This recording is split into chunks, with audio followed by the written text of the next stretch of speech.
right, maybe I suggest we begin. It is time for our session, fifth session of this webinar series on the digital transformation of TVET and sharing of lessons between Australia and Vietnam. Welcome everyone. Welcome, good morning, good afternoon, depending on where you are. I would like first to traditionally acknowledge the traditional custodians of the lands on which we meet today and pay my respects to their elders, past and present, and all First Nations people who may be here with us today. For those who are joining us who haven't met me, my name is Eva Filipiak. I'm the Director International Engagement at TAFE Directors Australia, and I'm facilitating that webinar series with my colleague Lyndon Manson. So today's webinar session will focus on teacher professional development for online and blended TVET delivery. And based on the questions that we've had from you in previous session, it seems that it is a topic of particular interest to you in Vietnam. And to talk about the experience of Australia and what Australian TAFEs are doing in that space, we have three fantastic speakers with us today. We have Cheryl Wilson, who's Director of Professional Teaching Practice at Melbourne Polytechnic in Melbourne, Australia. We have Alexandra Vardis, Instructional Coach Communities of Practice in Cheryl's Professional Teaching Practice teams, so Melbourne Polytechnic as well. And we have Tanya Tees, Manager of Teaching and Learning Enhancement at Box Hill Institute in Melbourne, Australia. So three speakers from Melbourne, which is great because tomorrow, finally, after many months, Melbourne is out of lockdown and can finally enjoy some freedoms. Just a reminder about the format of the session, although I'm sure you're familiar with it already. So we will have the presentations first, and then at the end of the presentation, Tanya's presentation, we will have our Q&A and discussion session. So please put questions that you may have to our speakers in the chat box, and a lovely Liha from the embassy will once again help us with facilitating that session and putting questions to our speakers. And also, again, familiar to you, housekeeping reminders and logistical points. Firstly, about the availability of the interpretation in this meeting. So we have that, so please press the interpretation button at the bottom right-hand side of your screen and choose the language channel of your choice to have access to interpretation. Also, as per usual, please keep yourself muted if you're not speaking, just to make it easier for our speakers and to make their presentation. And just a reminder as well that this webinar is being recorded, and you'll be provided with the meeting, the recording link after today's session. Dạ em nghe đây anh Phương. All right, so just dạ okay. có mới không em just chạy online xong an rồi illustration of the mute button and the usefulness of the mute button. Just there we go. So let's move to our first presentation today by our two speakers from Melbourne Polytechnic. So I would like to maybe quickly introduce our speakers. Cheryl Wilson will be speaking first, and Cheryl has joined Melbourne Polytechnic in May 2020 as the director of the newly formed professional teaching practice team. She has worked in education for nearly 30 years and has extensive leadership experience, including school principal, regional learning and teaching manager, and now in the TAFE sector in Victoria. Cheryl is an instructional coach and is passionate about teaching, trainer and educator capability.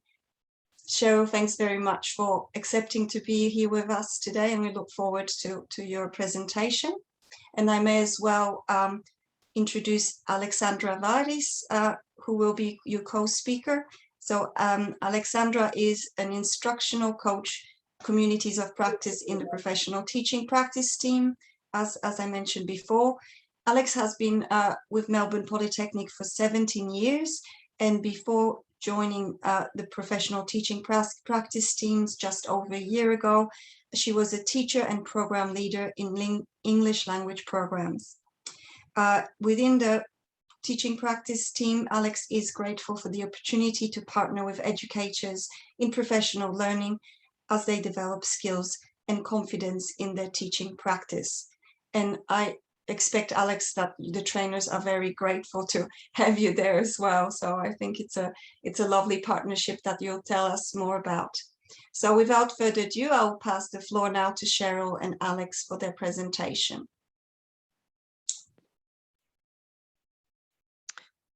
Thank you, Eva, for that introduction, and good afternoon, everyone.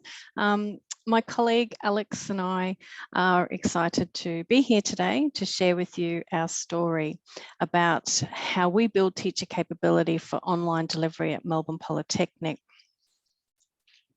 So before I begin, I would also like to acknowledge the traditional owners of the lands where Alex and myself are located today. These are the Wurundjeri and the Quandamooka peoples, and we pay our respects to elders past, present and emerging. We value their wisdom and their commitment to caring for the lands of Melbourne and South Brisbane and Moreton Bay. So this afternoon, we're excited to share with you our approach to building teacher capability through professional learning. And our role at Melbourne Polytechnic is to design and deliver professional learning for our trainers and educators. And since March last year, there's been a strong online and blended focus to our work. And this is what we will describe and explain for you this afternoon. But first, let me just give you a little bit of information about Melbourne Poly, just to help you contextualise the work of my team. So Melbourne Polytechnic was originally known as North Melbourne Institute of TAFE and has a 100-year history.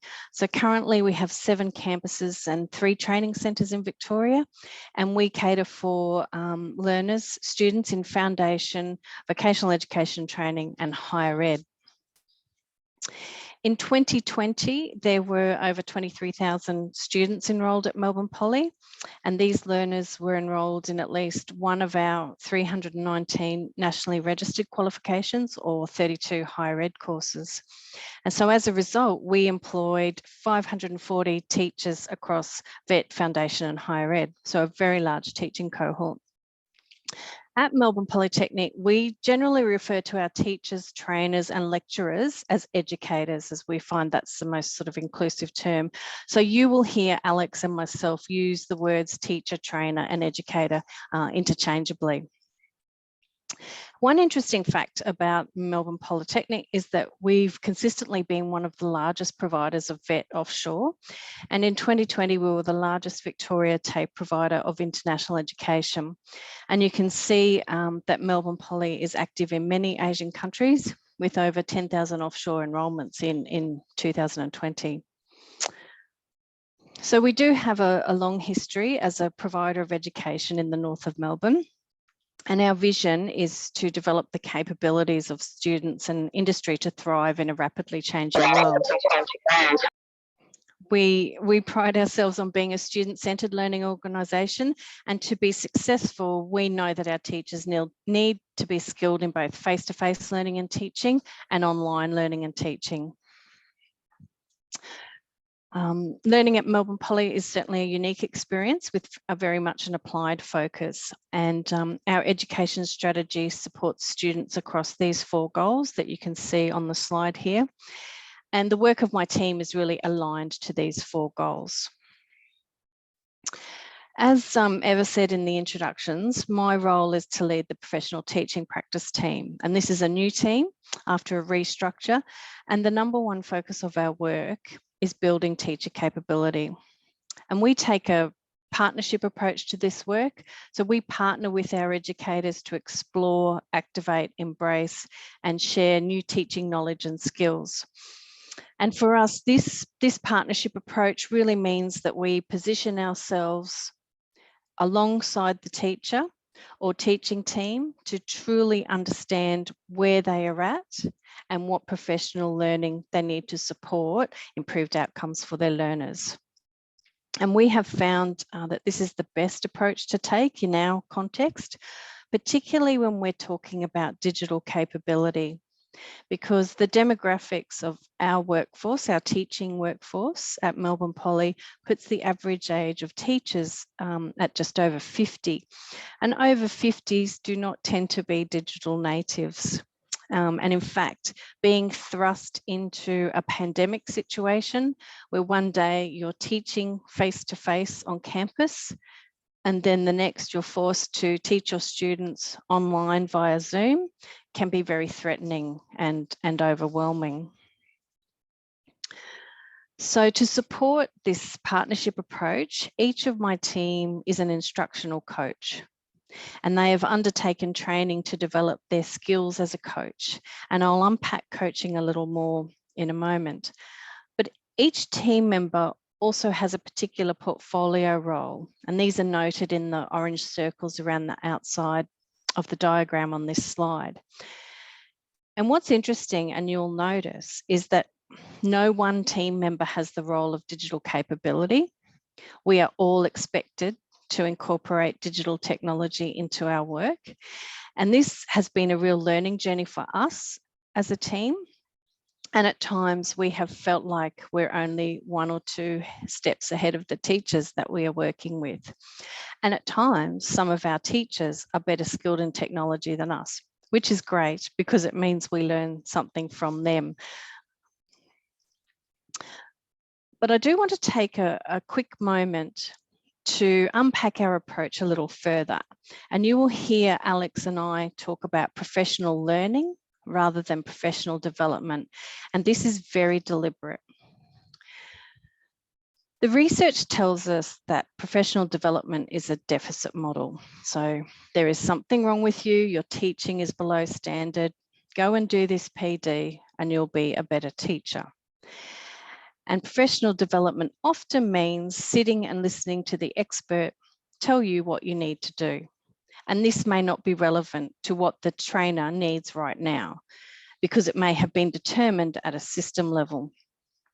And sometimes teachers find themselves at PD thinking, well, I already know this, or actually I've got no idea how to do that, which makes them feel even worse. And what happens then is nothing changes for the teacher, and their teaching is the same as it was before the professional development. Professional learning, on the other hand, gives teachers the opportunity to be actively involved in their learning. And importantly, they have some control over what learning they need. And this is what we call at Melbourne Poly just in time, just for me learning. And this type of learning builds on the skills and the knowledge that teachers already have. So for example, when COVID hit Melbourne in 2020 and we moved from on-campus learning to remote and then blended learning, we offered professional learning for teachers that was targeted at their level. So workshops were offered in online delivery that were targeted at beginner level, intermediate or advanced levels. Because a teacher who knows how to use Moodle, which is our learning management system, needs different learning to the teacher who has been avoiding using Moodle for the last 5 years. And we supported this professional learning with one-on-one coaching as a follow-up. So at Melbourne Polytechnic, we talk about high impact professional learning, and it's learning for teachers that makes a difference because it's just in time and it's just what they need. And high impact professional learning is also job embedded. And what this means is the learning is very relevant to the needs of the teacher and it's based on their job. So for example, when we had to move to online learning, the job requirements meant that many teachers, or all of our teachers, needed digital skills pronto. And not all educators at MP are digital experts. And some teachers pushed back and they were afraid to engage in the online teaching space. And it was challenging and threatening for some. especially if they felt that their students knew more than them about technology, which often our students do know more than us, particularly with technology.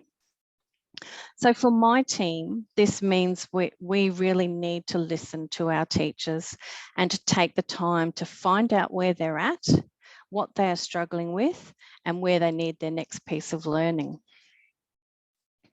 So we have found it to be very successful to partner with individual teachers, whole teaching teams, and also our leaders.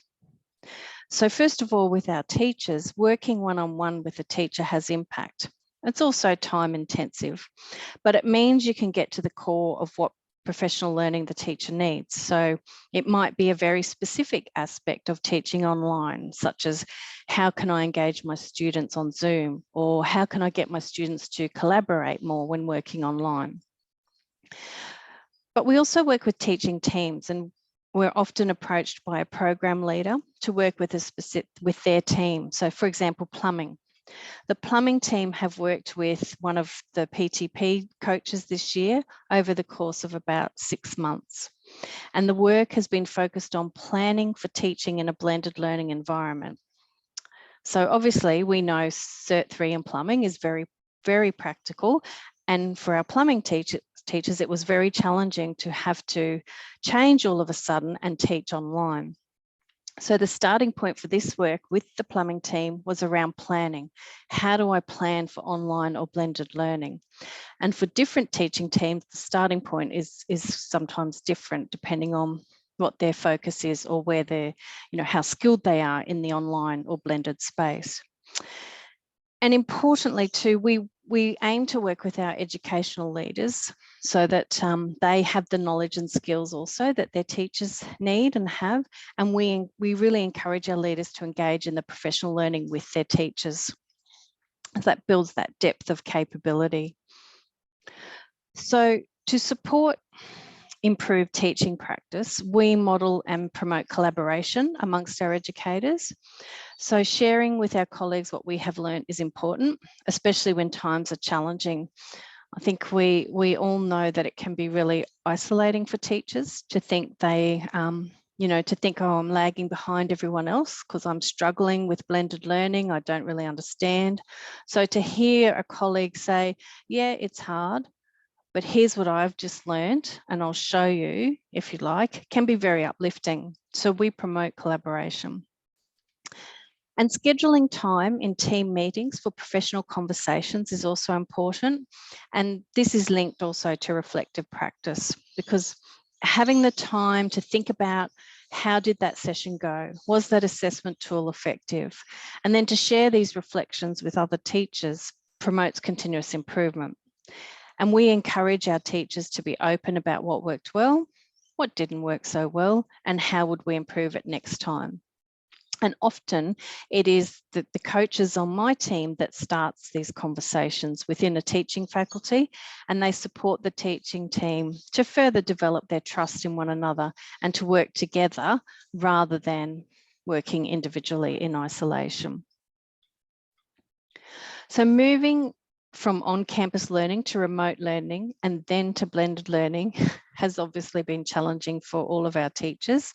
And to support them in this transition and their learning, we use what's called an impact cycle. And this is from the work of Jim Knight. And when using an impact cycle, we start with identify. So what is the challenge? What will help solve this challenge? So for example, my challenge is to create short learning videos that will engage my students in a flipped classroom or blended learning environment. So learning, what is the learning I need? And then the coach from PTP, professional teaching practice, supports the teacher or the teaching team in this learning. So perhaps how to design and sequence learning in a flipped classroom, how to use technology to create the videos, how to build a Moodle site that supports learner engagement and learning. And then the final part of the cycle is the job embedded part. And the impact cycle or the improved part gives the teacher time to practice their new learning in their current context. And that can be with the support of someone from PTP. So I've talked about our team roles and our approach to professional learning, but what is our approach to adult learning at Melbourne Polytechnic, especially given that our organisation is now committed to moving towards a blended learning approach? So if you teach at Melbourne Polytechnic, we're moving towards blended learning. So this is how we define blended learning. And there's a lot of words on this slide, and I'll give you a moment to read our definition of blended learning.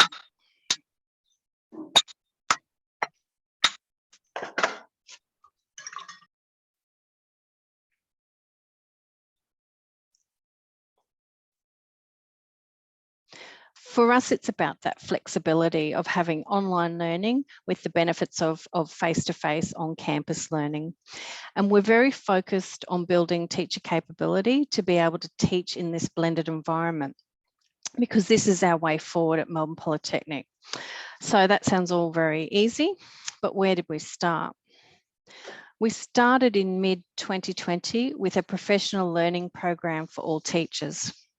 And one of the first concepts that we unpacked was the blend of synchronous and asynchronous learning. And for each teaching faculty, this would be different. And for some of our teachers, this was a challenge. So take, for example, our trades areas. Very practical, very hands-on on the tools, always engaging in synchronous learning. So that's all, everyone learning together at the same time in the same place. So some of our trades areas really pushed back and did not want to initially engage in the program, our professional learning program for blended learning. Also, another example would be our English as additional language teachers, because they were concerned for their students and how they would cope. Digital poverty is really significant in our EAL group of learners. And so our teachers in this area had to take a really different approach. So we have, over the course of the past 12 months, worked with this group of teachers on a number of occasions to help them create and design their own approach to being able to still connect with their students and work with them in an online and blended environment. When training our educators for online delivery, we needed an evidence-based model that would support student success, so we chose the TPAC model. We found that our teachers just wanted to know about the technology. What can I use? How can I use breakout rooms? How do I use Zoom Whiteboard? But this model asks the teacher to start with the content. Unpack your content before you decide on your pedagogy. So then how will I teach this? What parts of the content can be delivered asynchronously? So where people can work through Moodle, perhaps at their own pace, and what parts of the content need to be delivered when we're all together in a classroom or in a Zoom session. And finally, we can think about the technology. What technology will add value to the learning for my students? And some of our educators still struggle with this today, 12 months later. And our mantra is, it's a learning journey for everyone. In our VET space, the training packages are the content, and the content from the training package is unpacked and outlined in a training and assessment strategy. And the teaching strategies we focus on are what's called high impact strategies. And I'll give you a moment to read this list.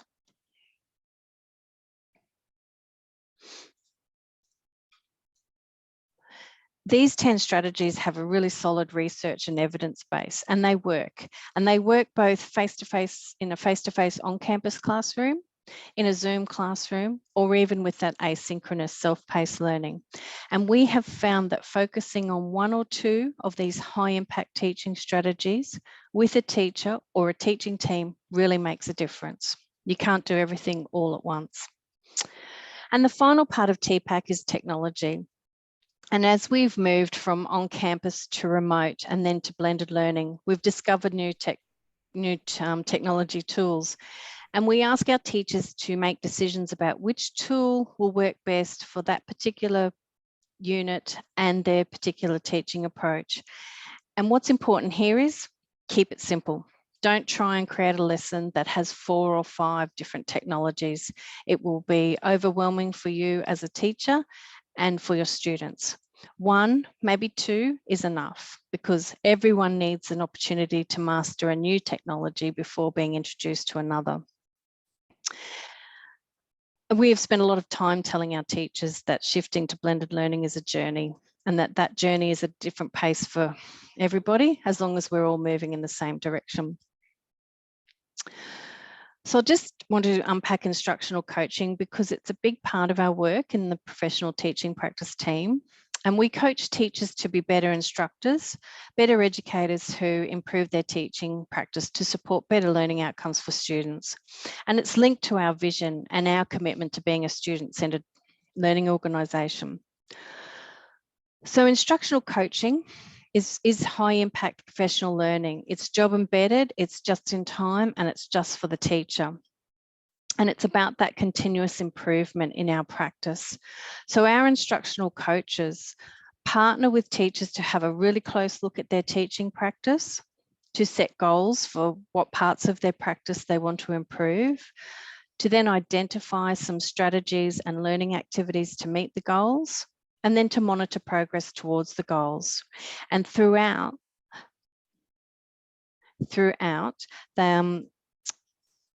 they provide support and problem solve until the goals are met.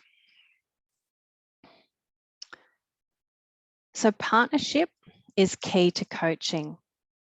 And at Melbourne Polytechnic, we draw upon the work and research of Jim Knight in the coaching space. And core to this is the belief that teachers don't need fixing, but they need time, space, and learning to get better at what they do. And what better way to do that when you've got a coach helping you? And core to Jim Knight's work are the partnership principles.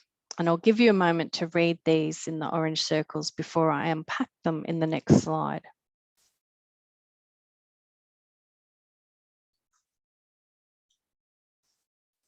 So what do these partnership principles mean? According to Jim Knight, he talks about equality. So our coaches really position themselves as an equal partner with our teachers, and that our teachers have choice in regarding what and how they learn because it's about their practice. And they have voice. So our coaches are very skilled at listening. Our coaches do very little talking. It's more the questioning, and the teacher does the talking, but they share ideas and create new knowledge together. Our coaches encourage reflection on practice, and the concept of praxis, where you apply your new learning to your practice. So after a coaching session, the teacher will go out and have a go at applying what they've learned and discussed with their coach. And the best thing is that our coaches learn from our teachers as much as our teachers learn from our coaches. And we tell our teachers it's okay to fail. If it doesn't work the first time, that's okay. Let's reflect on why it didn't work and then share ideas for how we can make it work. So teachers at Melbourne Polytechnic can request coaching from an instructional coach from the professional teaching practice team. And this coaching is centred in their teaching practice, which is very much centred in our approach to, as an organisation, to moving towards blended learning. And a coaching session lasts perhaps between 6 and 10 weeks, and we'll have at least, but probably more, than 4 one-hour sessions. Confidentiality is key. So our teachers know that we will not share the details of these coaching sessions with their supervisor. The teacher can choose to do so, but we won't.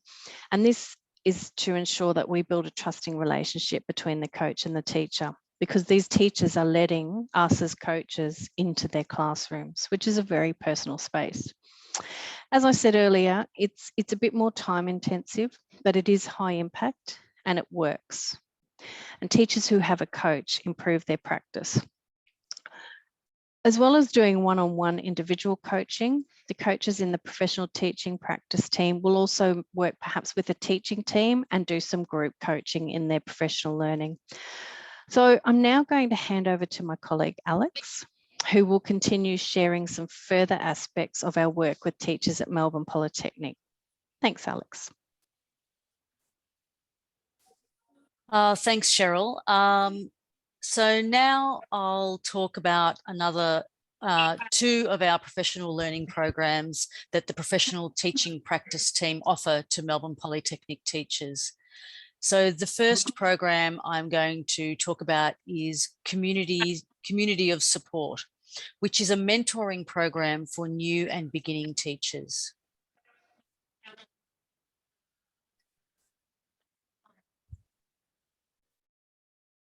So Community of Support is a structured professional learning for new teachers who have less than 2 years teaching experience.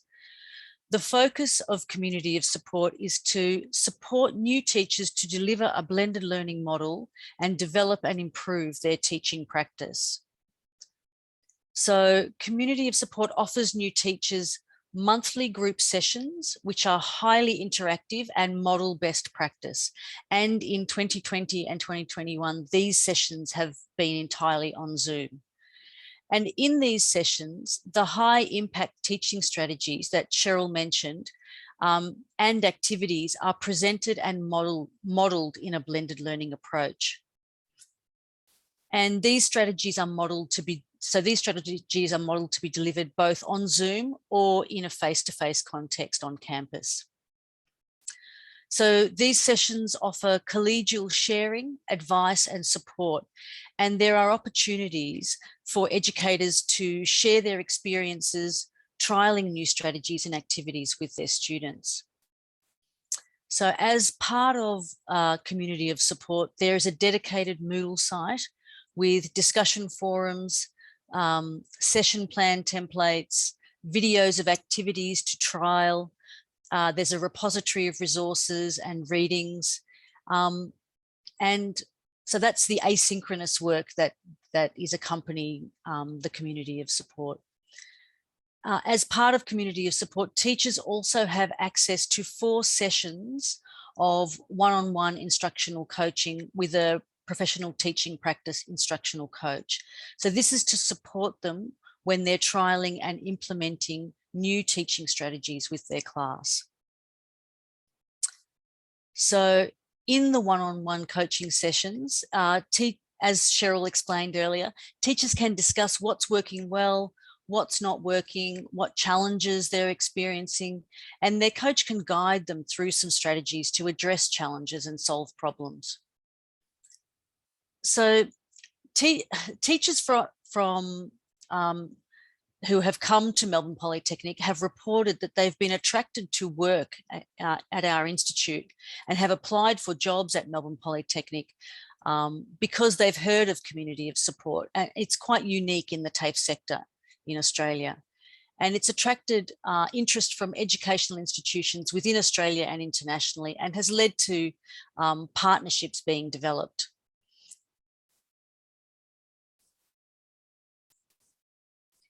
So another part of Community of Support is that the beginning teachers also work with a mentor from within their teaching department to provide extra support. So these mentors are experienced educators who also have subject matter expertise that is directly relevant to the new teacher's practice. So the beginning teachers are able to share their learning and work through challenges and learn from their mentor at the same time as attending the sessions.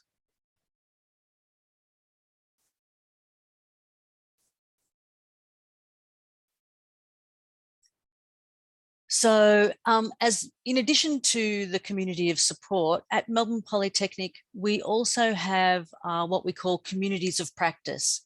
Now, communities of practice differ from the Community of Support in that they are teaching teams working together collaboratively to find solutions to the challenges they face.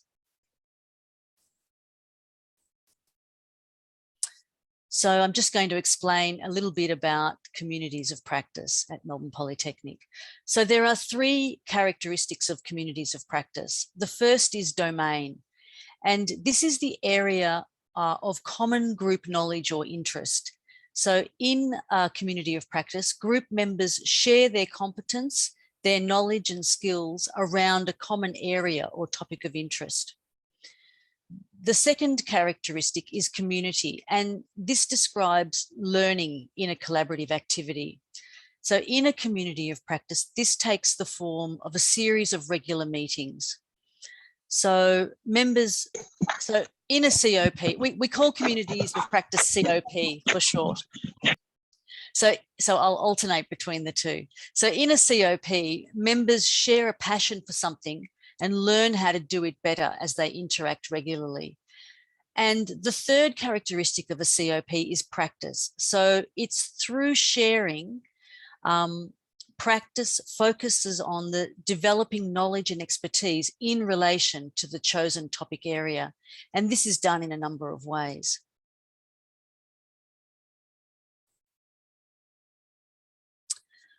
So communities of practice are quite common and utilised globally in business and in government, in community organisations and in educational institutions. So they can take a wide variety of forms. So COPs can focus on networking or forming, maintaining and developing professional relationships within an organisation or across different organisations. They can be meetings for sharing knowledge and experiences or for troubleshooting problems as they arise. They can be formal or informally structured with either fixed or more fluid membership, and they can occur online or in person. So there are lots of different types of COPs and they are used for a range of purposes. So at Melbourne, the Melbourne Polytechnic model of communities of practice is a structured, inquiry-based model that seeks evidence-based solutions to the challenges that educators face in their teaching practice. So at Melbourne Polytechnic, COPs are collaborative discussion spaces where in a supportive learning environment, in partnership with colleagues, educators can engage in deep inquiry to create new knowledge and processes. And this new knowledge is shared and further developed in practice within teaching departments with a view to then spread and sustain improvements institute-wide.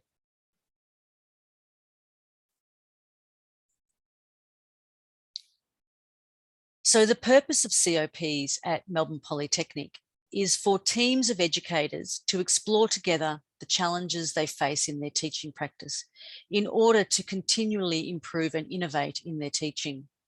And for our teaching teams, the introduction of blended learning is one of the big challenges that they are exploring right now.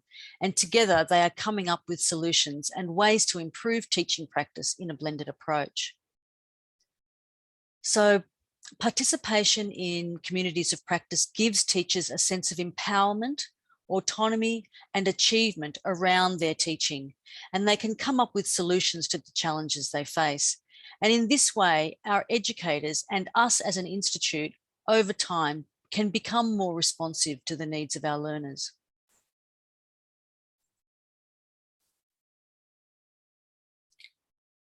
So communities of practice at Melbourne Polytechnic use the A3 model of problem solving. And I'll just explain what that is to you. So the A3 model is a way to succinctly document processes towards continuous improvement. It provides a simple, logical way to solve a problem and then to easily communicate it to others. So as a problem-solving method, the A3 structure explores the challenge area by breaking it down into workable chunks. And in COPs, it provides the structure for the discussions. Each COP meeting addresses a section of the A3 model, and the completed sheet represents an outline of the entire work and journey of the community of practice. So in a community of practice, first we identify the challenge area or area of concern. Then we think about what the current condition or the current reality looks like for us. And then we do a deep dive into the challenge area, and we call this a root cause analysis. So we ask, why is this happening? And we find the answers to these questions. Then we gather the information we need to find out what we can do to fix the problem.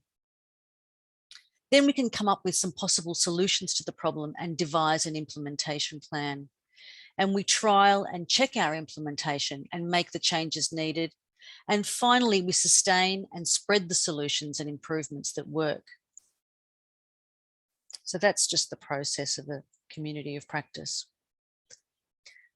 So developing a community of practice is a slow process. So it's a long-term process. And there are 4 levels or stages that a COP will go through. And we might think of these as 4 levels of functionality or maturity. So when a COP is first formed, it is in the emerging stage. And this is when participants are learning about the COP processes and how to function as a cohesive group. And it's in this stage that they are mainly concerned with planning and instituting the process, so the COP will run smoothly. In the evolving stage, members have established agreed upon processes and protocols and are beginning to focus on sharing information and discussing and improving practice. As the COP begins to mature, we enter the embedding stage. And the purpose of the COP now turns to a broader shared goal of improving student outcomes. And there's an emphasis on fostering partnerships and trialling and sharing professional practice. So in the excelling stage, the COP is consistently using evidence-based data to inform and improve practice.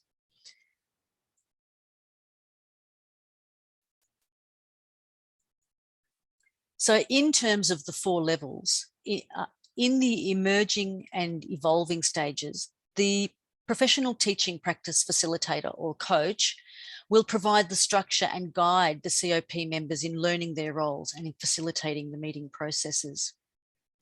As the COP transitions through the embedding stage, the professional teaching practice coach gradually hands over responsibility to the group members.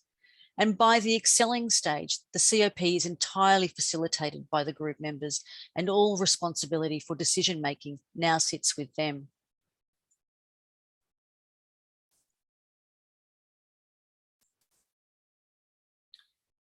So in communities of practice and in all of the professional learning that professional teaching practice team offer at Melbourne Polytechnic, we embrace a culture of continuous improvement and work to align teaching department practices with our broader institute goals.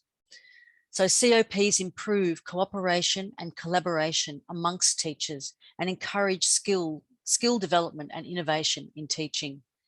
And COPs improve teacher professional identity and collegiality and encourage a sense of belonging as a contributing participant within a team. This is especially important as we are working remotely from our homes and as we're making the transition to blended learning as a regular part of our teaching practice. So as Cheryl and I have outlined, through our range of professional learning opportunities, the role of professional teaching practice team at Melbourne Polytechnic is to partner with teachers to support them to build capability and improve their teaching practice, and including and particularly in the area of blended learning. Thanks. And here are our references, and thank you very much. Thank you very much, Cheryl and Alex. This was an extremely informative and stimulating presentation, and I'm sure that we will have many questions on your experience. And I would like now to pass the floor to another great speaker, and welcome Tanya. And again, thanks for joining us. And we will have, through Tanya's presentation, another perspective of professional trainer development in another TAFE institute, and your methodology, Tanya, and your approach to this. I'm sure lots of overlaps, but also maybe some specificities that we're very interested in hearing about. So a quick introduction to and presentation of Tanya and her background before I pass the floor. So Tanya, as I mentioned, is the manager of teaching and learning enhancement at Box Hill Institute. She provides leadership across the Institute in the development of new and established teachers and programs designed to enhance teaching excellence. Tanya heads the Teaching and Learning College and leads the Teaching and Learning Enhancement team in promoting the active learning strategies and quality program design to improve the student experience. So with that, so Tanya, you know, very deep experience as well in this field, and I will, without further ado, pass the floor to you for your presentation and share your screen, share your presentation from my computer. So please, everyone, bear with me, and just Tanya, note when you want me to move the slides. I will do that. Thank you so much, Eva. Apologies, everyone. I'm unable to drive my own slides today. I have some slightly slow internet in the location where I am, and I didn't want to take a risk with the presentation for you. So I'll commence. Let me know when you're up, Eva.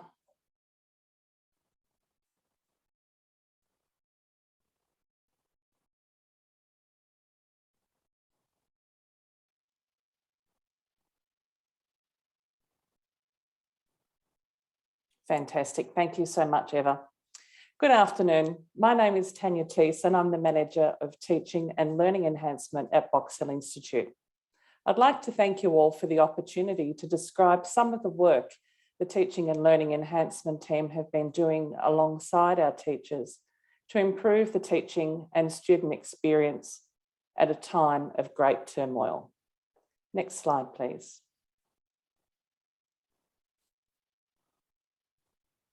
We are a government registered training organisation based in Victoria, Australia, alongside Melbourne Poly.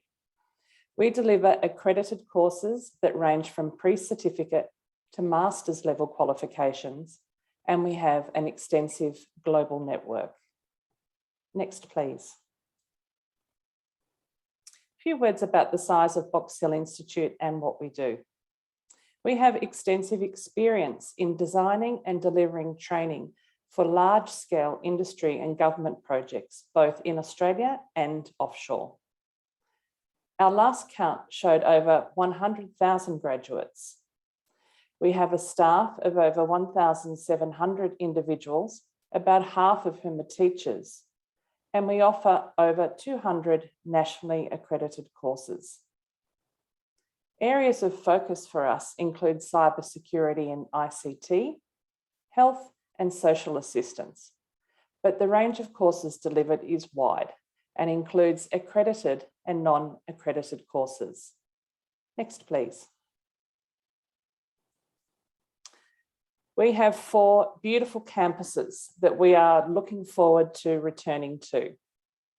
Elga and Nelson campuses are based right in the heart of Box Hill, which is a public transport hub with a vibrant Asian culinary scene.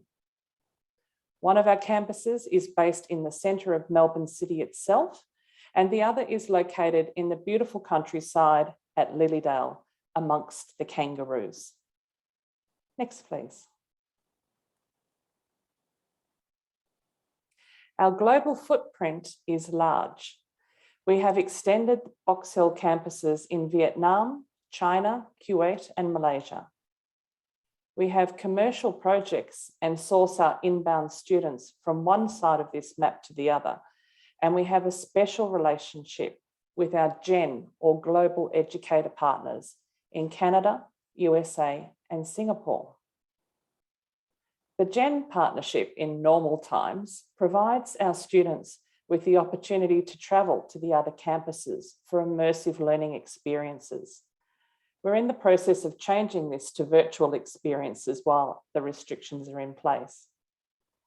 We also have a teaching excellence community of practice, which provides a place for our teachers to engage with each other and share effective teaching practices. Next, please.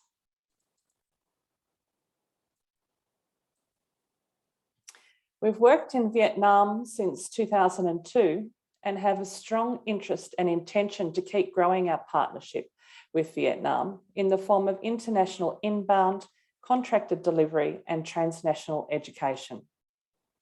I have had the privilege of visiting our Koto campuses in Hanoi and Ho Chi Minh City and have extensive experience with the hardworking and very talented TVET teachers from Koto.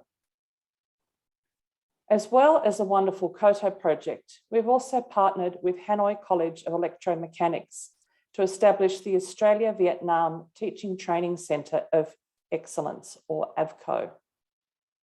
AVCO will provide short course capacity building programs for local teachers, including the international skills training courses for trainers and assessors. In 2022, I hope to extend opportunities for teachers at AVCO to access some of our teacher professional development products from Box Hill Institute. We've also had the pleasure of having a group of students from Phan Huy Chi High School, please excuse my pronunciation. They visited us for an IELTS immersion program and they had a wonderful time and were delightful students. We hope to recommence these types of programs soon. Next slide, please. The 6 people pictured here make up the Teaching and Learning Enhancement team at Box Hill Institute. The team came into existence in 2015 when I was asked to establish a team of talented and well-qualified professionals with the aim of improving the student experience through excellent teaching. The team curate a range of experiences for teachers, including communities of practice, accredited and non-accredited courses, short courses, micro-credentials, and workshops. We sought diversity of skills within the team, and each team member, as well as being qualified educators, have a secret superpower. Anne-Marie is our applied research specialist. She develops and delivers training in applied research and supports our teachers to undertake research to address industry or community issues. She undertakes applied research also to identify how to improve the teaching pedagogies at Box Hill Institute. Amanda takes care of the Cert 4 TAE program, our entry-level program, and our mentoring program. She leads the mentoring community of practice and provides exceptional support to mentors and mentees. She particularly enjoyed supporting some of our teachers in Vietnam as they progress through the Cert 4 in TAE. Annie has a learning design background and works with each team member to create customised online resources for the team. She has developed an interest in applied research and is working with Anne-Marie on an exciting project about universal design in education. David has advanced English language skills and has made a large contribution to the team by focusing on student support needs and also on developing our submission to deliver 2 graduate certificates, one in higher education and one in adult and vocational education. And Vicky has over 20 years experience at Box Hill Institute. She supports all of the team to perform their roles. And if she doesn't know the answer to a question, she knows who to ask to find out the answer. As well as the core roles that this team performs, we also mobilise to complete one-off projects and we provide additional support in times of audit. Thank you. Next slide. So part of my briefing indicated that you may be interested in our response to COVID-19 in 2020 and how we've progressed since then. So I can frame our response in 3 broad stages, but please note each of the stages was not clear cut, and we have looped back around again in Victoria because we had a second extended period of lockdown from which we're just emerging now. So when COVID hit in March 2020, and we were told to leave the campus and commence remote delivery of subjects, it's fair to say that we, like I suspect most, were not prepared. The rapid response required was a little like being in a cyclone. It was moving fast. There was lots of information and decisions swirling around, and it felt rather dangerous. This period settled into a stage where we were all working very hard to provide remote delivery support. And the teachers and the students were also all working very hard to try and understand the new way of teaching and learning. It was exhausting.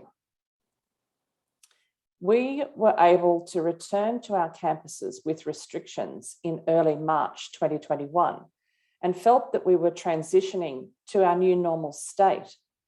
But in early August of this year, we entered another lockdown from which we are just emerging now. Next slide, please. So this initial stage of rapid upskilling was very challenging for all. No one really understood how wide-reaching this pandemic was going to be or how long it would last. We had some experience in remote delivery, for example, with our teachers in Vietnam, but we had only used communication technologies in a somewhat limited way. For example, we did not have a sufficiently large license with any platform such as Zoom or MS Teams to accommodate the entire institute. During that week or couple of weeks, Zoom advised us that there was a 6-week lead time to be able to provide us with the required number of licenses. So we were unable to proceed with them, a product that we were more familiar with. So we partnered with MS Teams. At the same time, cybersecurity was a threat, and our specialists in IT were working very hard to fend off opportunistic cyber attacks. We did have one cyber attack that disrupted operations for a short period of time and was fortunately resolved. Our human resources area was under pressure to design policies and procedures to support teachers to transition to working from home. And some of the issues that we encountered included people living in remote areas with poor internet connection. This was not a problem previously. Those people would come to work and perform their job. We had teachers and students without laptops, and we had students without Wi-Fi access or laptops. Next slide, please. As we solved the initial issues and most of the teachers and students achieved access to Wi-Fi and laptops, then we needed to work on some of the more complex areas, including corrections or prisons. This is complex because traditionally we do not have access to internet in prisons, and all of the training is conducted face-to-face. But we still needed to maintain a program which involved pieces of paper and supervision and quite a complex arrangement to be put in place. We had programs with placement requirements. We had programs nearing completion, and we had programs like all of us do as part of TVET with a strong practical focus, most particularly in our trades areas. So by the time we were moving into this second stage of remote delivery support, the policies, procedures, and communication plans were in place, which meant we could start planning our work and support more strategically. Another element of this was mental health was and continues to be a challenge for all. And by this stage, teachers needed not just technical advice on how to log on and use the technology, but they needed deeper learning about MS Teams and remote teaching pedagogies. In the beginning, it felt like an achievement to get all of the students online and in class. But as time progressed, the teachers needed further technical skills to enable them to use some of the functionalities such as breakout rooms and use them effectively. They also became aware that they couldn't just conduct their 3-hour class online in the same way as they had when delivering face-to-face. The other interesting aspect of this time was that as we spent more and more time on MS Teams, the traditional ways that we had communicated in the Institute with teachers also started to change. Less information was accessed from the intranet and SharePoint, and even less from email, as it was replaced with chat in MS Teams and faster technologies such as Yammer as a communications medium. Next slide, please. So we returned to campus in early-ish 2021, and we're about to return to campus again in November with our added support of vaccinations. The issues in March 2021 and November 2021 are similar, although we do have a little more experience as time goes by. There is some anxiety about health and safety from teachers and students. There has been some resignations from teachers who choose not to return to campus, and some student withdrawal as well. We have to provide a safe environment for everyone, so the rooms cannot contain as many students as previously, which leads to smaller class sizes more often. And subsequently, we are now facing a teacher shortage as the year draws to the close. Our teachers are currently planning for assessment of practical skills to support our students finish courses before the end of the year, with the hope that we won't have to roll them over into the following year because of a capacity issue. So some of our classes will not return to face-to-face delivery. An example of these are our teacher training courses. The overwhelming response that we've had from teachers is that they do not want to attend the campus in the evening after work for their courses, and that doing them in an online or remote mode enables them to balance their busy adult lives. Some courses will continue with a blended delivery model. And we will need to maintain flexibility, because the more we investigate this and workshop how we're going to make it, the need for flexibility becomes stronger. Some individuals cannot return to campus because they have specific medical conditions, such as people undergoing cancer treatment. They've got a vaccination, but they're having treatment which compromises their immune response. We have people unable to have the vaccination because they're undergoing medical treatment for a separate condition. And we also have people who have mental health issues. So how we deal with all these complex issues is the work, piece of work that's been going on right through 2021, as with all of you, and will stretch into 2022. Next slide, please. So here we are in October. How are you all doing? Our teachers and students worldwide are under significant stress as a result of changes arising from COVID. We're experiencing a collective trauma and the associated changes that touch every aspect of our lives. We've been adjusting and changing, and our amygdala is firing up. So our amygdala is a group of cells deep in our brain that processes emotions, including fear. And when there is a constant threat, such as, for example, a pandemic, the amygdala is on high alert. And this compromises our capacity to learn and absorb information. So you can imagine this stress and the effect that it has on teachers and on our students. And we need to be mindful of this as we present and design our programs. So my team could see the level of stress and strain in our teacher population. And we could see that they were not absorbing information particularly well, but that there was still information, learning and support that they needed to access.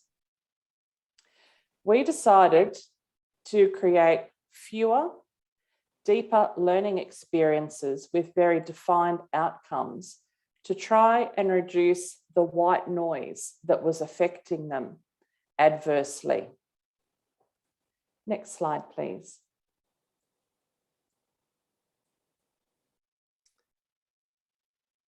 Loosely, we have 3 key activities that we designed to meet the teacher needs as well as the KPIs of the faculties.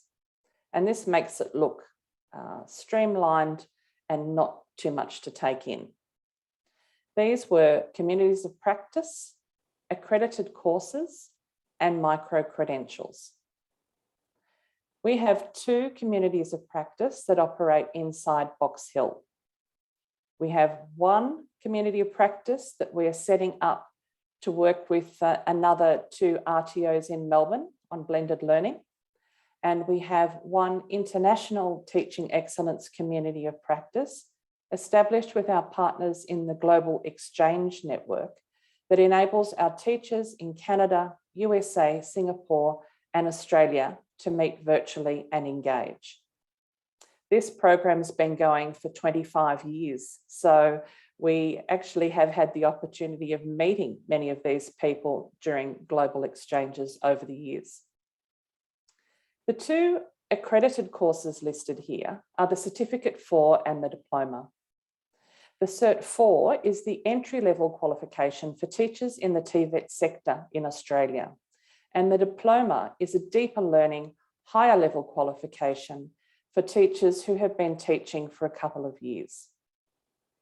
We've also submitted application to deliver 2 graduate certificates at post-bachelor level in higher education and in adult and vocational teaching. We hope to have a very complete suite of teacher development opportunities ranging from skill sets, which are small, right up to the graduate certificate programs. This range of courses that support the career and salary progression of our teachers are offered to them at no financial cost. And the feedback from them is that it makes them feel truly valued. Next, please. One of the exciting developments in the past 4 years are micro-credentials.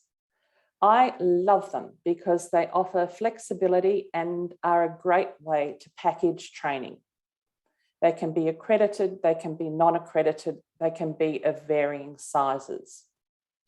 The micro-credentials that I have listed here were designed to align with and support key activities in educator development at Box Hill. Some are online, self-paced, and some include remote synchronous learning. All successful completions receive a digital badge, and the digital badge, which you can see pictured here, can be shared via social media on your LinkedIn profile, in e-portfolios and resumes. They include verifiable metadata that explains what the earner has done to be awarded the badge.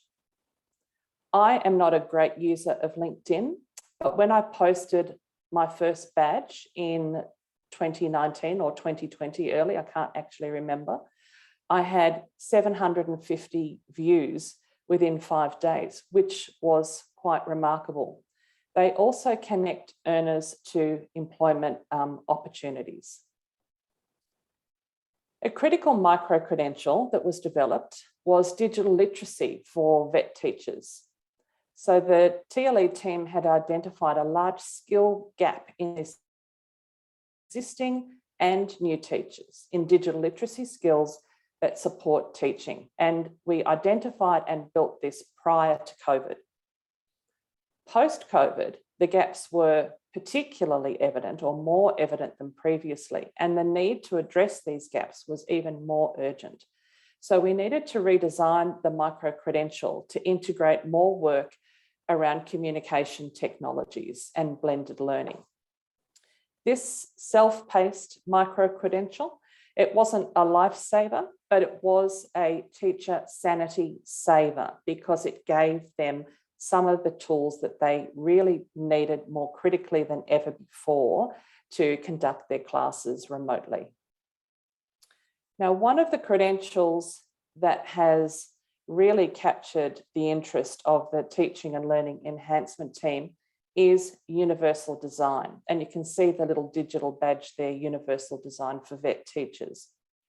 In the next few slides, I'll explain a little bit about why we're excited with this concept and what we're doing with universal design for learning. And we have also, on the subject of micro-credentials, a number of new micro-credentials under development, including some with a technology focus and partnership with Microsoft. And we're very excited about those. Next slide, please. So, Universal Design for Learning, or UDL, is a set of principles for curriculum development that give all individuals equal opportunities to learn. In Australia, we have 1 in 10 people that has a learning disability or a difficulty. So these include students with disabilities, students with undiagnosed disabilities, students who have diagnosed disabilities but don't choose to disclose that they have them, students with specific learning difficulties. These could be diagnosed or undiagnosed, such as dyslexia, dysgraphia, dyscalculia, dysphasia. So problems with reading, writing, spelling, maths, speaking or understanding speech. And students with auditory processing disorders. Now, auditory processing, I have this one myself. So when there is background noise, such as a noisy classroom or a radio or noise, any background noise, if it's loud enough, my ability to hear drops to about 30%. And my ability to concentrate decreases as well. And I have to strain to hear and focus, which is exhausting. As well as these categories of students, we also, all of us, have students from diverse cultural and socio-economic backgrounds and students with anxiety. So many or some of all student cohorts have some level of anxiety. In other words, at the moment, everyone. So universal design for learning is a set of principles that apply to all classrooms. Next slide, please. So the key to the idea of universal design is in the word universal. It's about designing things for everyone or for as many people as you possibly can. This started out as an idea for architects and people designing for the built environment, building roads, airports, that kind of thing. The image on this slide is a man with a walking stick crossing the road. Behind him is a universal design element in the built environment. It's the dip in the curb. This simple change to the curb means that the man does not have to step down and possibly trip. It also assists a person in a wheelchair or someone wheeling a pram. It doesn't negatively affect a person who has no mobility issue. In fact, it may also make it easier for them too. It's a small change with a big impact. So universal design and accessibility go hand in hand. In universal design for learning, as well as technical accessibility features, there is a focus on flexibility and choice, such as offering students multiple ways of interacting with resources and showing evidence of their knowledge and skills. Next page, please. This slide includes the 7 principles of universal design. I'll wait a moment for you to read.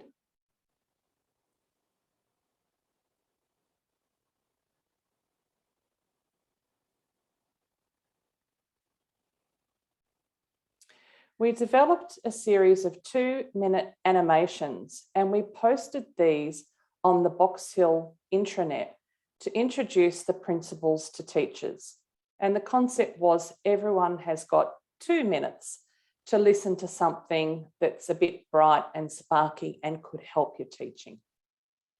In the link above the slide there underlined, you'll be able to access the 8 animations for your own use in Vietnam and to distribute it to teachers who may be interested. Perhaps one of you would like to collaborate with us and do the voiceover in Vietnamese to allow wider access. I'd love to hear from you. We presented this to our teachers on the topic of at the Teaching Excellence Community of Practice and had a great response from them. Our teachers particularly like the strategies that produce maximum effect with minimal effort at a time that they're under pressure. The next step was to collaborate with our teachers of disability and our colleagues in the disability support area to create a micro-credential. The micro-credential enables our teachers to learn online in their own time and be rewarded with the digital badge. Anne-Marie and Annie were surprised and pleased at the great response to universal design. And being curious people, they wanted to know how they could share this concept so that we could have the widest possible uptake to improve the learning experience for all students. It led to a research project entitled How Can VET Teachers Apply the Principles of Universal Design in Education to Support Learners of All Abilities? Anne-Marie and Annie were awarded the Sue Salthouse Grant for their research presentation on this topic at our Australian National Conference, AVETRA, in 2021. And they are now awaiting approval for further research, collaborating with Monash and Dublin universities on a pilot program. The principles are all designed to remove barriers to learning by providing multiple ways of interacting and choice. I hope the next slide will enable you to see and hear one of their animations on the principle of predictable structure and instruction. If you can play that, please. Thank you, Eva. Principles of Universal Design in Education.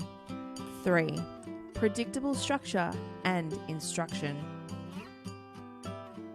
This principle is about being logical, predictable, and clear. Let's keep it simple. The unknown can be a bit scary. What's in store? So I let my students know what's coming up with a session plan, a dot-to-dot timeline, and scheduled pit stops to look forward to, avoiding sudden changes if possible. I ask myself, how easy is it to understand this? Is it logical? Does important information stand out? I've got diverse students with varying experience, knowledge, language skills, concentration levels. I find that straightforward and predictable works for everyone. I chunk things up, put them in a sequence where one thing leads to another with clear signposts. How far is the finish line? Predictable doesn't mean boring. It helps students concentrate on the things that interest them. It's also reassuring and lets students know where they're going. The last gem I'll share is about feedback, the right amount at the right time, not weeks later. Predictable structure and instruction is about being consistent so students have one less thing to worry about. Thank you, Eva. I hope you enjoyed our animations. As I said, there are a series of 8 and you're welcome to use them. In a remote learning environment, it is extra important to pay attention to the setup of your LMS shells. When students move from face-to-face to remote learning, they lose many of the visual clues present in the classroom, such as body language and noticing where other students are focusing attention. So some practical examples for the online learning environment. This one here is Moodle. The help section, which section there on the left, in our Moodle shells always looks exactly the same. Students can access the course handbook, glossary, and additional resources for information in the one small place, small area. They are all written in simple English, and they do not include any unclear fonts or confusing colours. The students can see here how they can either post a question to the discussion forum or have a private chat or ask a question of their teacher. When they commence a new unit, it already seems a little bit less scary because it's familiar. So it's putting them at their ease and calming down that firing amygdala I referred to earlier. We also do a simple animation with a voiceover by the teacher to welcome the students to the online environment. This is a friendly approach, and it's aligned to the concept of providing information in multiple formats. All of the information in the welcome message is also contained in the course handbook. Next slide, please. MS Teams is a great platform, and many of the inclusive functionalities I will describe here are also available in other platforms. So on the left, we have closed captions. I love them. Some people hate them and think they're distracting. I love them because it makes it easier for me to understand if there's some background noise or if someone has an unfamiliar accent. Each person gets to choose if they are visible or not. On the right, there's a small image of the Immersive Reader, which is a tool also in MS Teams. This enables the student to select the following in any document that they're viewing in MS Teams, and its functionality is quite amazing. This sort of technology used to have to be purchased individually, and it used to cost a fortune. So students are able to manipulate the font size, the style of the font, the contrast between the font and the background colour, and the colour of the background. You can click and request that your syllables are broken up phonetically to help students sound out unfamiliar words or to pronounce an unfamiliar word in any text. Parts of the speech, such as nouns, verbs, or adjectives, can be displayed in different colours to help readers make meaning of sentences. And you can use line focus with either 1 or 3 lines visible. The rest of the text is all blacked out. And also you can select translate. And yes, Vietnamese is available. Fantastic, fantastic programs. Next slide, please. Because our LMS shell is very predictable, it caters for different learning styles. So we've noticed 2 common types of learners that we have through our doors, and we call them grasshoppers and step-by-step learners. So both of them find the learning style of the other one confusing and frustrating. The grasshoppers like to hop from learning to assessment and back again. And traditionally this was frowned upon, but it's a very valid way of accessing the material. And having a consistent shell layout makes it easy for our grasshoppers to navigate. The more traditional step-by-step learners also appreciate a consistent and clear pathway. Consistent layout meets the needs of both of these extremes. Next slide, please. The benefits of incorporating universal design for learning into your teaching practice is that it lowers the stress for students and subsequently the teachers. The students engage with the material more easily if it is consistently displayed in an accessible way. And the teacher will get less traffic via email and forums if the students are able to self-navigate, which means they can focus on engaging with the learners on more interesting topics. This helps build our student confidence and their learner identity as capable autonomous learners, something we hope for all of them. I'd like to thank you very much for today. Stay safe, and thank you again. Thank you, Tanya. That was very interesting, and particularly, you know, for me anyway, a new concept of that you presented in the second part of your presentation. So let's now move to the Q&A session, and well done. And I think just to mention that Box Hill has been recognized for its great work in the last training award. So just bragging a little bit on behalf of Box Hill that there is a Inclusive Tanya, Training Provider of the Year. I forgot exactly. to brag. Thank you, Eva, for doing it for me. Yes, so really at national level, Box Hill and the work that on inclusive learning that Tanya has been describing has been awarded a national award. So moving now to the Q&A section, and just checking if anyone has any questions to the speakers. And we're also actually very interested in your experiences with your trainers. So I will pass the floor to the embassy in Hanoi just to check about how the chat is going, and maybe opening the floor to discussion more generally. So Liha, over to you.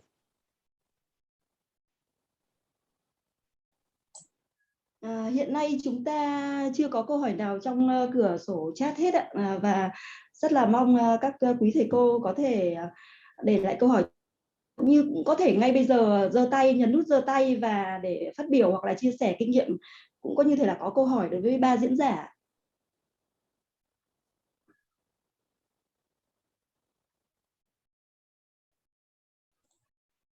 So if at the moment there is no questions, maybe we could take that opportunity to ask our participants to share their experience of the journey of their trainers, or their own journey if they are trainers, through these challenging times and the move to online or blended learning. So I loved, Tanya, your visual of the 3 stages, you know, with reference to weather with the cyclone or tornado at first, then that heavy storm, and then the weather settling. So I would be very curious if one of our Vietnamese participants could maybe share with us at what stage of, you know, that weather forecast they think they're at, and how things are going on their end. You could, for example, raise your hand electronically for us to be able to identify you.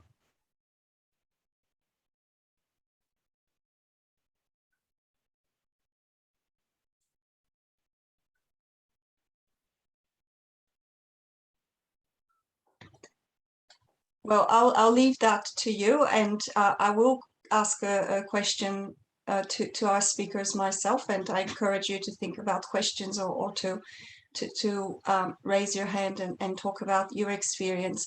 So my question to the speakers is about the time and availability of trainers to undertake this additional training with all the extra challenges, both professionally and personally, that they have been going through. So what feedback have you had, and how did you incorporate this in your professional development or professional learning, as Melbourne Polytechnic would say, to make sure that the trainers are not overwhelmed with all the, you know, new and maybe taxing work that they have to deal with. So who would like to maybe start? I don't mind, Eva. That's a really good question. We know that our teachers are very busy all of the time. There is never a quiet time during the academic year.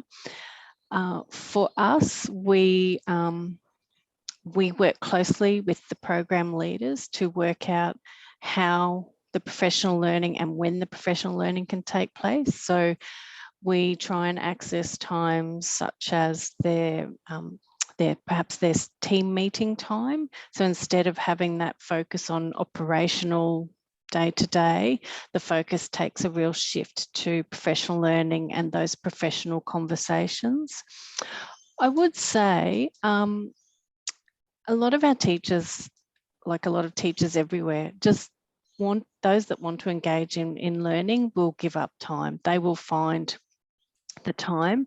So from our end, from PTP, we respect that and we acknowledge that. And if we try and work in with them with the time that suits them, and we will bend over backwards to keep that commitment. There's nothing worse than being messed around, you know, particularly if you're a teacher, you've got a timetable, you know, your time is precious. So we always work to fit in where we can, and we encourage and promote recognition.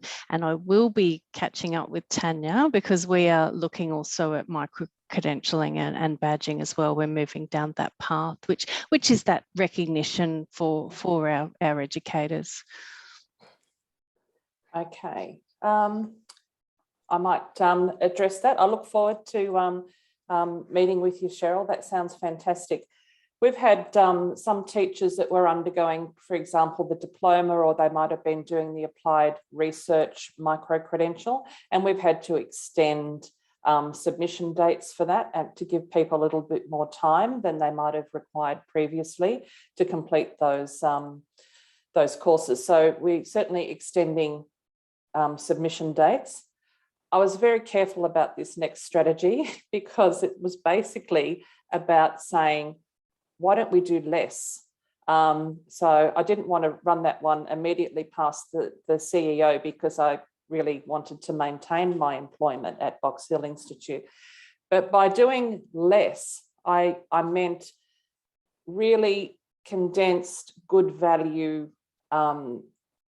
events for our teachers. So by the end of that first stage, there was so many opportunities for development that were swirling around. So there was the people from our IT section who were providing that great technical support. We were providing teaching enhancement support.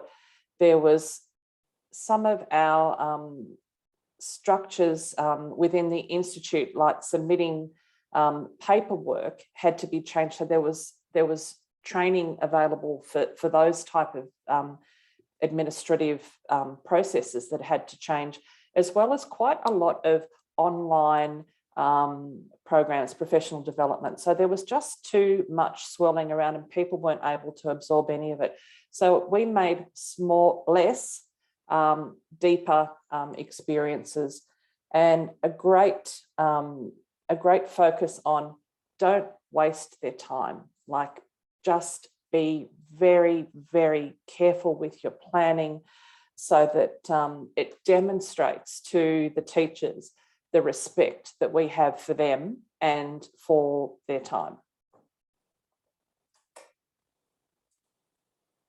Thank you.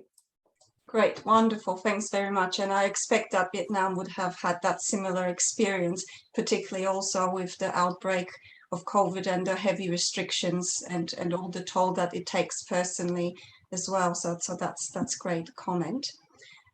Just returning to that question asked earlier about anyone wanting maybe to share the experience of Vietnam and having a discussion from there.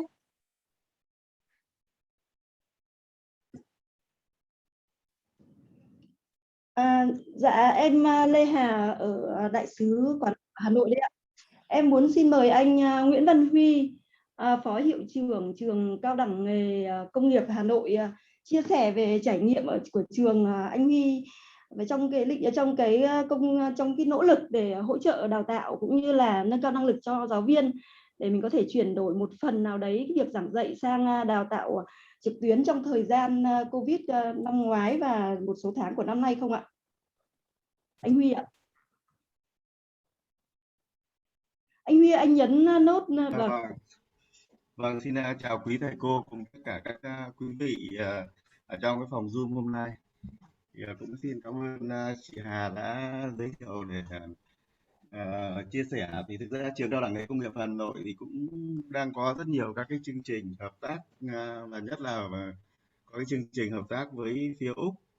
Thì ngày hôm qua chúng tôi cũng lại được làm việc với một cái đơn vị trường ở Úc do đồng chí Eric ngày xưa là cũng cái dự án chuyển đổi của Úc ấy, thì cũng có cái chia sẻ giữa hai trường của chúng tôi trong cái chương trình đào tạo nghề kỹ thuật máy lạnh điều hòa không khí và cái nghề cơ điện tử. Thì chúng tôi cũng mặc dù là dự án thì cũng đã phần mà thực hiện triển khai thí điểm thì chúng tôi cũng triển khai xong rồi, học sinh cũng đã ra trường rồi, nhưng mà vẫn còn một số các cái quan hệ giữa các cái chuyên gia thì chúng tôi cũng vẫn thường xuyên trao đổi để có những cái hướng đi mới cho nhà trường.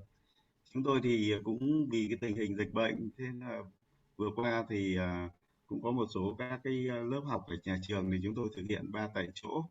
Thì chắc là trường chúng tôi cũng là một trong những cái trường mà thực hiện được cái nhiệm vụ này.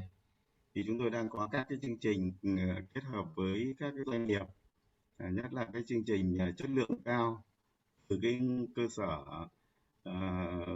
các cái thiết bị của trong cái dự án của Úc cũng như là dự án của Đức. Và chúng tôi cũng đang phối hợp với một cái doanh nghiệp ở Hà Nội, ở Việt Nam ấy, là cái công ty VinFast.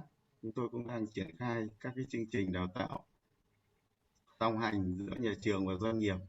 Và để thực hiện cái điều đó thì doanh nghiệp họ cũng có chia sẻ là mặc dù là dịch bệnh nhưng mà sau cái thời kỳ dịch bệnh thì họ cũng không đứng để họ chờ chúng ta, mà chúng ta phải có những cái hình thức triển khai, có những cái có thể là cũng cái hướng đi làm sao đấy nó phù hợp với doanh nghiệp. Do đó chúng tôi cũng phải thực hiện cái đơn đặt hàng của doanh nghiệp đào tạo tại nhà trường.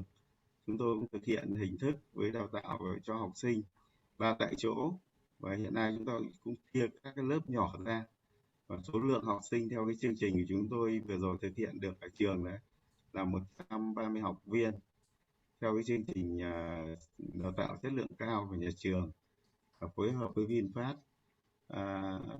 Còn là cái thời gian mà triển khai học sinh sinh viên ở tại trường thì chúng tôi cũng phối hợp kết hợp giữa dạy online và dạy trực tuyến.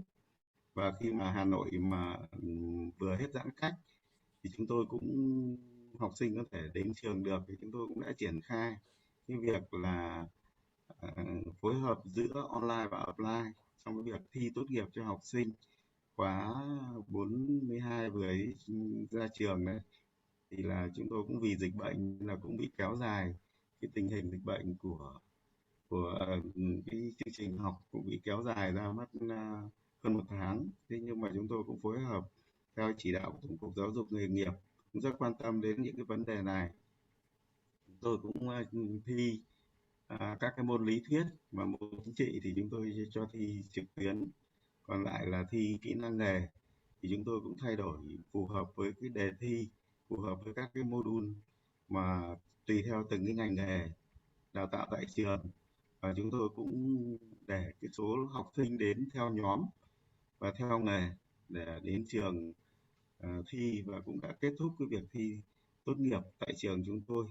Vừa rồi là chúng tôi có 628 sinh viên đã đến thi và đã tốt nghiệp. Còn giữ lại thì một số ở các cái tỉnh bạn thì chưa đến được, nên là các cái tỉnh mà vẫn còn ở trong cái việc mà Covid cũng chưa giám sát được và chưa đến Hà Nội thì chúng tôi sẽ tổ chức thi vào đợt 2. Và trường chúng tôi thì cũng có một cái chương trình nữa là chương trình thực hiện theo đào tạo song hành với theo cái chương trình của Đức. Thì hiện nay cũng là một trong những cái trường mà thực hiện tốt cái chương trình này theo đúng kế hoạch, không bị phá vỡ cái kế hoạch do cái dịch bệnh Covid. Đấy là cũng một số các cái chia sẻ đối với lại các cái chương trình đào tạo nhà trường. Xin cảm ơn quý vị đã chú ý lắng nghe.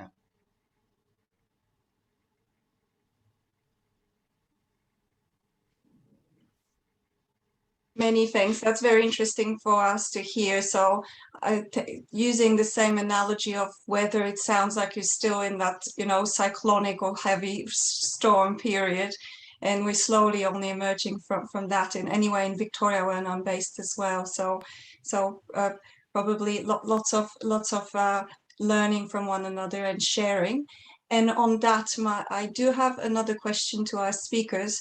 Tanya, you were mentioning online courses for teachers.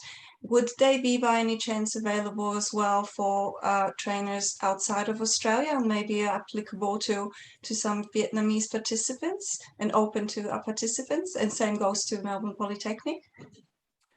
I think there, as I always say when I'm working around, we're all far more alike than we are different, and the TVET sector is a case in point. I'm always struck by the similarities rather than the differences. We have a product that's coming on board at the end of this year that I think would be a very valuable one for Australia and for Vietnam. And it's a skill set which is deliver e-learning and e-assessment.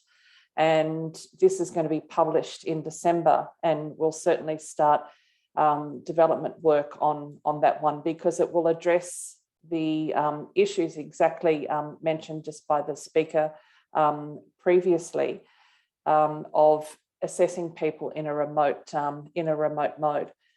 On the ones that we've got available right now, Deliver e-learning is a micro-credential that requires a teacher, and that teaching material could certainly be made available.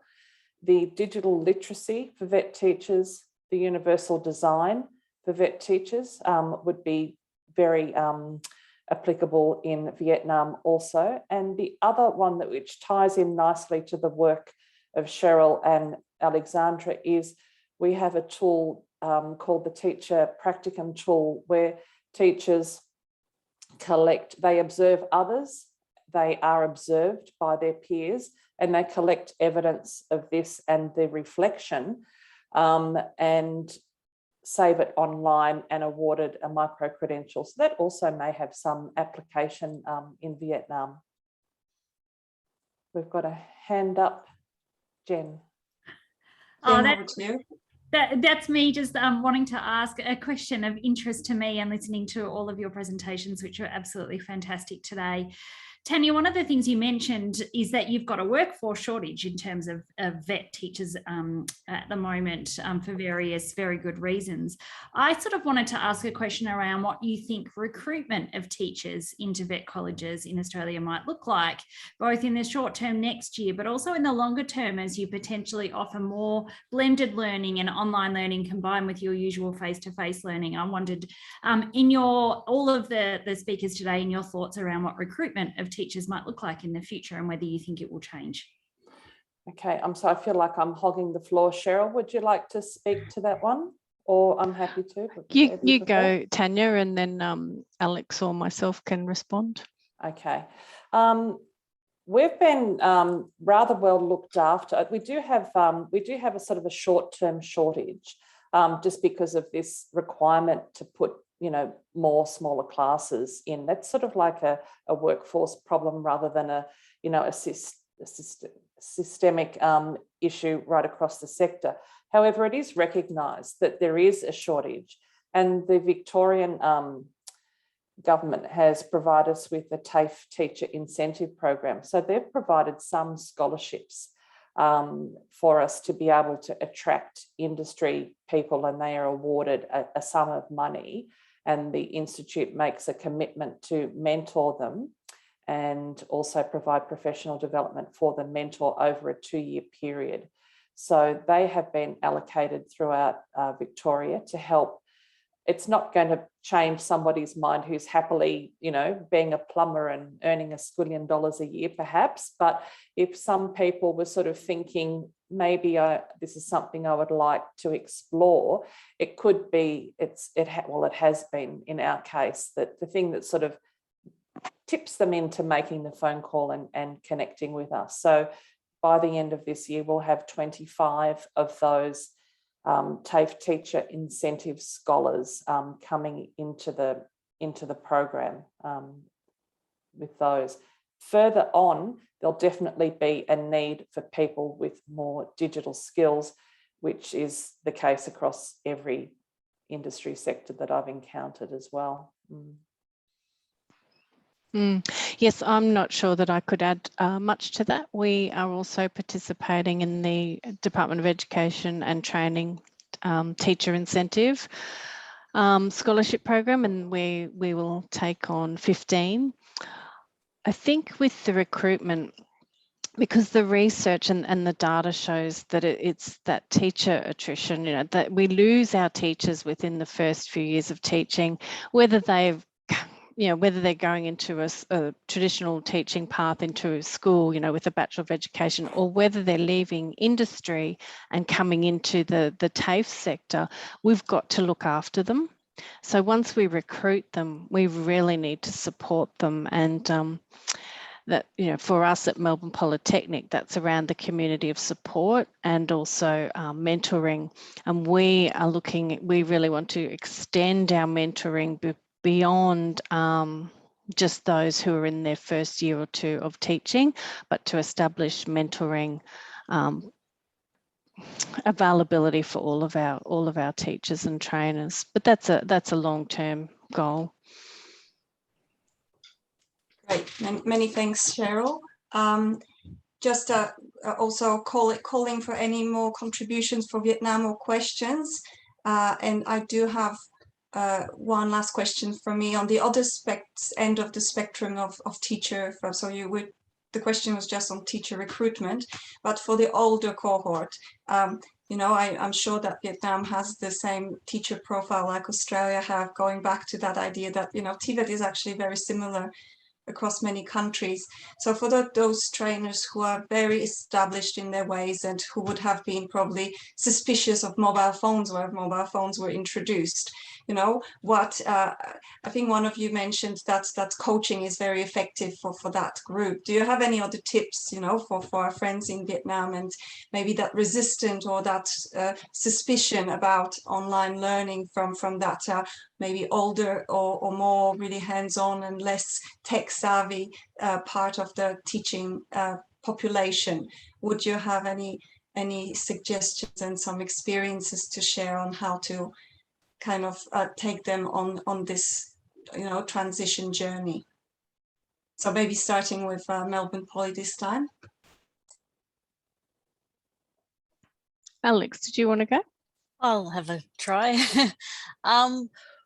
So I think with teachers who are very resistant or very apprehensive about trying new technologies, or they're sort of used to their old ways of teaching, our instructional coaching, because it's so supported and one-on-one, and it's a very low risk environment, which is confidential, we have found that is a really productive environment for teachers to step by step learn new strategies and activities and techniques that they can implement in their teaching. So that's, for us, that's been a really useful way of approaching those teachers and getting them working and succeeding in trialing and implementing new strategies. And also us in professional teaching practice working within the teaching teams as well, with a group of teachers who are all like-minded and all sort of at the same skill level, and then taking them through step by step. If individual support is not possible, then just taking them in their teaching teams as well, and stepping them through, going through a sort of a needs analysis with them at the beginning to see what their needs are, and then designing a program that is specifically sort of a bespoke program for them to meet their needs and get them to take on the skills that they need. Great. I think there's a lot of great content there for us all to think about when engaging with that group. Tanya, how about on the Box Hill? First of all, I have to 100% agree with Alexandra. That community of support sounds like the very perfect strategy to address some of these types of issues. And when we have worked one-on-one with teachers, they do relax more. They're not, and some of our, you know, slightly tricky gruff teachers that we all have. If they don't feel that they're quite often quite fearful of being made to look a fool, or they're quite fearful of wanting to, they don't want to feel foolish or feel diminished in any way. And particularly for a lot of our VET people, they're quite accustomed to being very, very self-assured and very knowledgeable in their area of work. It's that they come from a background where, oh, thank goodness you've arrived. You know, the plumbing's gone to, you know, they're people with great skill levels. So to attain a level of skill in something as an adult learner, and then to have to go back and become a beginner at something again is really quite an uncomfortable journey for people. So definitely Alexandra's suggestions. The the micro-credential for digital literacy works for many, but not for 100%, because some of them are so fearful they don't want to start. They're nervous to even open the box. So it's not 100% with that.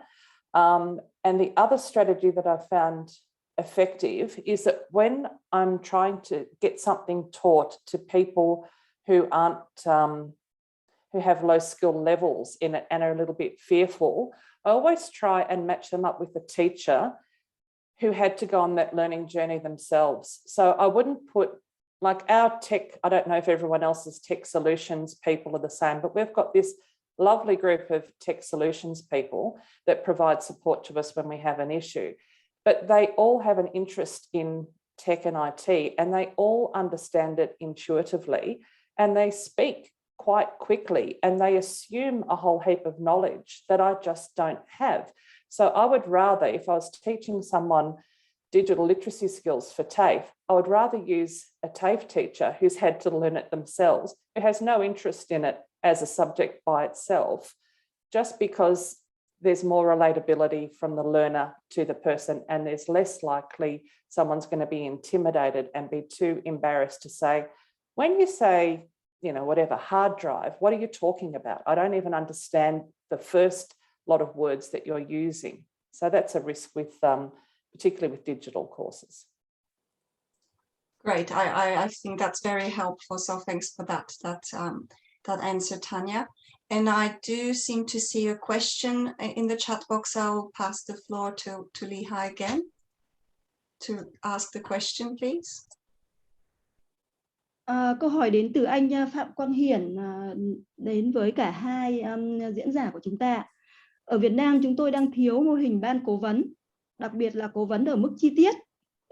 Mức chi tiết ví dụ như thể là hướng dẫn này, giải đáp trực tiếp hàng ngày cho giảng viên này, sinh viên trong quá trình giảng dạy và học tập. Vậy thì quý vị có thể chia sẻ thêm về quy trình thành lập cũng như là cách tổ chức vận hành và tiêu chuẩn lựa chọn các cái thành viên của ban cố vấn cấp trường không ạ?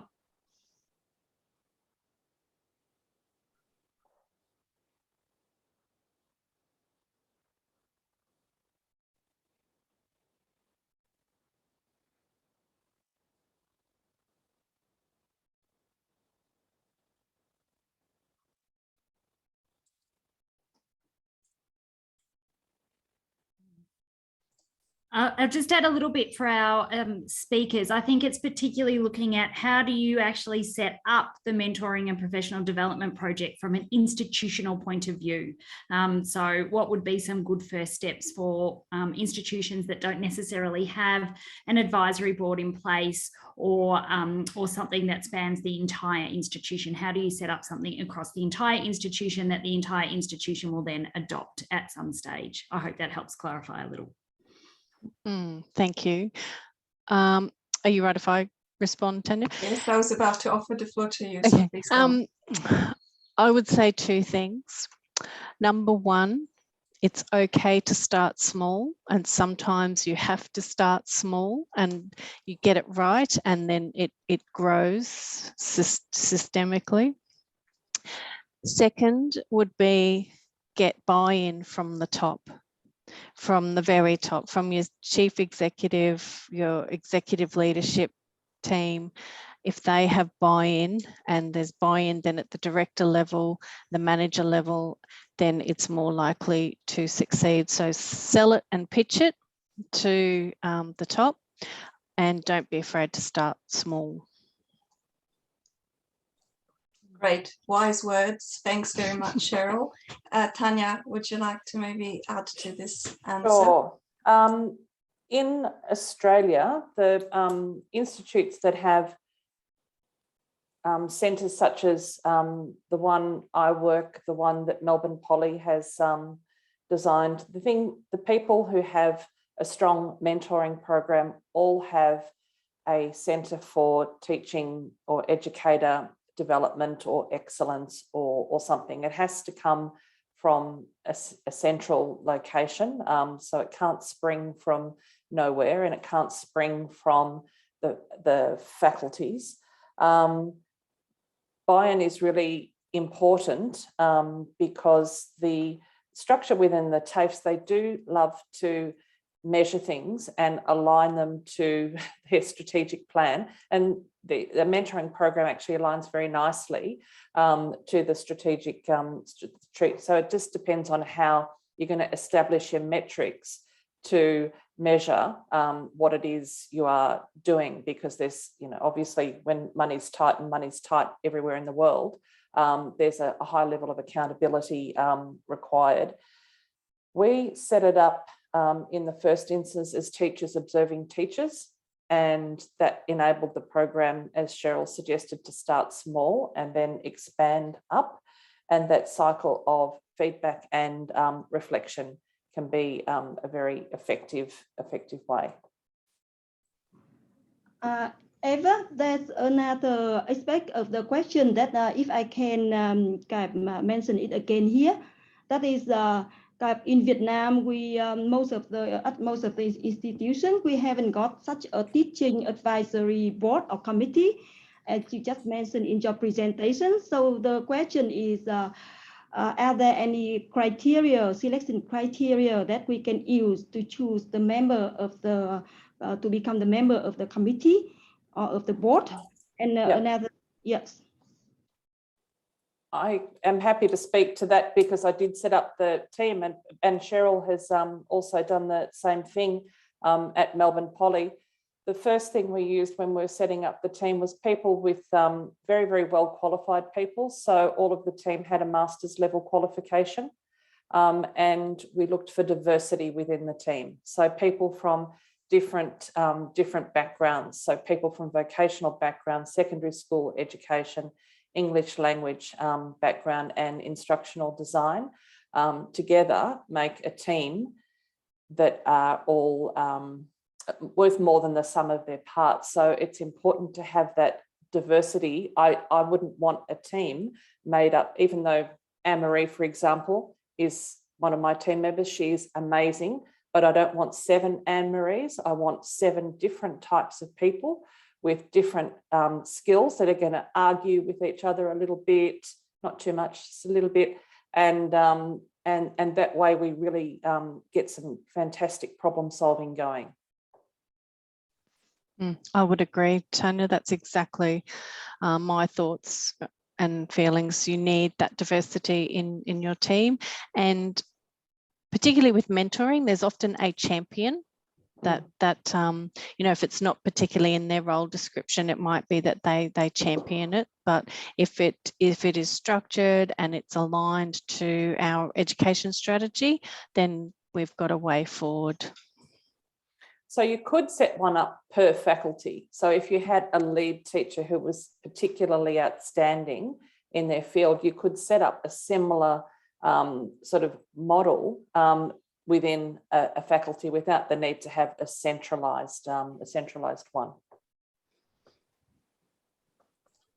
Great, many thanks. So hopefully that responds to the question and gives our Vietnamese colleagues present here some ideas in their establishing of similar groups. And this takes us to the end of our session. It is 2 hours of very interesting and thought-provoking presentations and great sharing of experiences. So many thanks to Cheryl, Alex and Tanya for taking the time and speaking to us about the experience at their institute, and hopefully that was informative and helpful to our participants from Vietnam. And I just a reminder that we have 2 more sessions to go, so we're getting to the end of our webinar series. So next week we will be talking about student support and student engagement in a virtual environment, and the last session will be about online assessment. So hopefully these topics will also be of interest to you. And with that, I would like to thank everyone for being so consistent and coming and joining every week to listen to our Australian presenters, and wish everybody a lovely end of the day. Thank you. Thank you. Thank you. Thank you. Thank you very much. Thank you all.